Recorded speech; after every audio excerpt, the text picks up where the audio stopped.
ನಮಸ್ಕಾರ, ಬೇಸ್ ಇನ್ಫೋಗೆ ಸ್ವಾಗತ. ನಾನು ನಿಮ್ಮ ಕೌಶಿಕ್ ಮಾತಾಡ್ತಿದ್ದೀನಿ. ಇವತ್ತಿನ ದಿನ ನಾವು ಎಸ್ ಬ್ಯಾಂಕ್ ಅಕೌಂಟ್ ಹೊಂದಿರುವವರು ಬ್ಯಾಂಕ್ ಸ್ಟೇಟ್ಮೆಂಟ್ನ ಮೊಬೈಲ್ ಬ್ಯಾಂಕ್ನ ಮೂಲಕ ಹೇಗೆ ಪಡೆದುಕೊಳ್ಬೋದು ಅಂತ ತಿಳಿದುಕೊಳ್ಳೋಣ ಬನ್ನಿ. IRIS ಬೈ ಎಸ್ ಬ್ಯಾಂಕ್ ಅನ್ನೋದು ಅಪ್ಲಿಕೇಶನ್ ಪ್ಲೇಸ್ಟೋರಲ್ಲಿ ದೊರೆಯುತ್ತೆ. ಲಿಂಕ್ನ ಡಿಸ್ಕ್ರಿಪ್ಷನಲ್ಲಿನೂ ಹಾಕಿರ್ತೀನಿ. ಯಾರ ಹತ್ರ ಅಪ್ಲಿಕೇಶನ್ ಇರಲ್ಲ ಹೋಗಿ ಅಲ್ಲಿ ಲಿಂಕ್ ಕ್ಲಿಕ್ ಮಾಡಿ ಆ್ಯಪ್ನ ಡೌನ್ಲೋಡ್ ಮಾಡ್ಬೋದು. ಈಗ ನಾವು ಅಪ್ಲಿಕೇಶನ್ನ ಓಪನ್ ಮಾಡೋಣ ಬನ್ನಿ. ಅಪ್ಲಿಕೇಶನ್ ಓಪನ್ ಮಾಡ್ತಾ ಇದ್ದೀವಿ. ಮಾಡಿದ ಮೇಲೆ ಇದು 6 ಡಿಜಿಟ್ MPIN ಕೇಳ್ತಾ ಇದೆ. 6 ಡಿಜಿಟ್ MPIN ನೀವು ಆಲ್ರೆಡಿ ಸೆಟ್ ಮಾಡಿರ್ತೀರ, ಅದನ್ನು ಮೆನ್ಷನ್ ಮಾಡಬೇಕಾಗತ್ತೆ. ನಾವೀಗ ಮೆನ್ಷನ್ ಮಾಡೋಣ.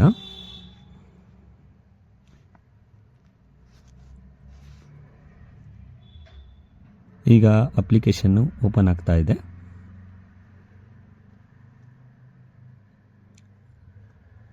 ಅಪ್ಲಿಕೇಶನ್ ಓಪನ್ ಆಗಿದೆ.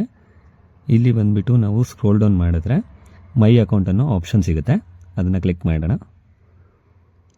ಇಲ್ಲಿ ಸ್ಟೇಟ್ಮೆಂಟ್ ಅನ್ನೋ ಆಪ್ಷನ್ ಕಾಣಿಸ್ತಾ ಇದೆಯಲ್ಲ, ಅದನ್ನು ನಾವು ಸೆಲೆಕ್ಟ್ ಮಾಡ್ಕೋಬೇಕಾಗತ್ತೆ. ಸೆಲೆಕ್ಟ್ ಆದಮೇಲೆ ಫಿಲ್ಟರ್ ಆಪ್ಷನ್ ಕಾಣಿಸ್ತಾ ಇದೆಯಲ್ವಾ, ಆ ಫಿಲ್ಟರ್ ಆಪ್ಷನ್ ಮೇಲೆ ಕ್ಲಿಕ್ ಮಾಡಬೇಕು.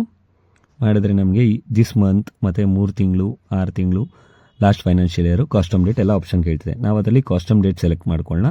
ಅಂದರೆ ನಿಮ್ಗೆ ಯಾವಾಗ ಬೇಕೋ ಅಲ್ಲಿಂದ ತೊಗೋಬೋದು 1 ಇಯರಲ್ಲಿ. ನಾವು ಜುಲೈ 1, 2025 ಟಿಲ್ ಟುಡೇ ಡೇಟ್ ಅಂದರೆ ಲೈಕ್ 18 ಅಕ್ಟೋಬರ್ 2025 ಡೌನ್ಲೋಡ್ ಮಾಡ್ಕೊಳ್ಳೋಣ. ಇಲ್ಲಿ ಇಮೇಲ್ ID ರಿಜಿಸ್ಟರ್ ಆಗಿರಬೇಕು, ಅವಾಗ ಮಾತ್ರ ನಿಮಗೆ ಸಿಗುತ್ತೆ. ನಮ್ದು ರಿಜಿಸ್ಟರ್ ಆಗಿರೋದ್ರಿಂದ ಇಮೇಲನ್ನು ಸೆಲೆಕ್ಟ್ ಮಾಡಿದ್ದೀವಿ. ಓಕೆ, ಸೆಲೆಕ್ಟ್ ಆಗಿದೆ.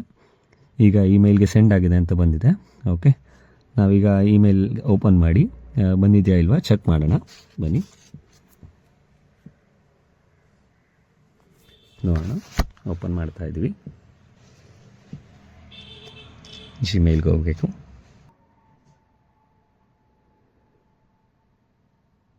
ನೋಡಿ ಬಂತು ಸ್ಟೇಟ್ಮೆಂಟ್ನ. ಈಗ ಓಪನ್ ಮಾಡ್ತಾ ಇದ್ದೀವಿ. ಇದು ಪಾಸ್ವರ್ಡ್ ಪ್ರೊಟೆಕ್ಟೆಡ್ ಆಗಿರುತ್ತೆ. ಪಾಸ್ವರ್ಡ್ ಬಂದುಬಿಟ್ಟು ನಿಮಗೆ ಕಾಂಬಿನೇಷನ್ನು ನಿಮ್ಮದು ಬ್ಯಾಂಕ್ನ ಕಸ್ಟಮರ್ ID ಇರುತ್ತಲ್ವ ಅದು, ಮತ್ತು ಡೇಟ್ ಆಫ್ ಬರ್ತಲ್ಲಿ ಡೇಟು, ಮಂತು, ಇಯರು ಇದೆರಡು ಕೂಡ್ಸ್ ಹಾಕಿದ್ರೆ ನಿಮಗೆ ಪಾಸ್ವರ್ಡ್ನ ಓಪನ್ ಮಾಡ್ಬೋದು. ಈಗ ನಾವು ಅದನ್ನು ಮೆನ್ಷನ್ ಮಾಡೋಣ ಬನ್ನಿ. ನೋಡಿ ಪಾಸ್ವರ್ಡ್ ಕೇಳ್ತಾ ಇದೆ. ಈಗ ಅದನ್ನು ನಾವು ಪಾಸ್ವರ್ಡ್ ಹಾಕ್ತಾ ಇದ್ದೀವಿ.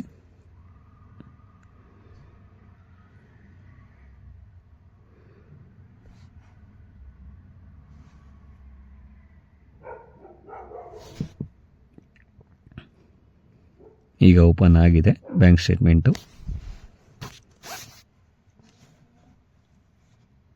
ಈ ವಿಡಿಯೋ ನಿಮಗೆ ಹೆಲ್ಪ್ಫುಲ್ ಆಗಿದೆ ಅಂತ ನಾನು ತಿಳ್ಕೊತೀನಿ. ಯಾರ್ಯಾರಿಗೆ ಹೆಲ್ಪ್ಫುಲ್ ಆಗುತ್ತೆ ಅವ್ರಿಗೆ ಶೇರ್ ಮಾಡಿ. ನಿಮಗೆ ಈ ವಿಡಿಯೋ ಇಷ್ಟ ಆಗಿದರೆ ಲೈಕ್ ಮಾಡಿ.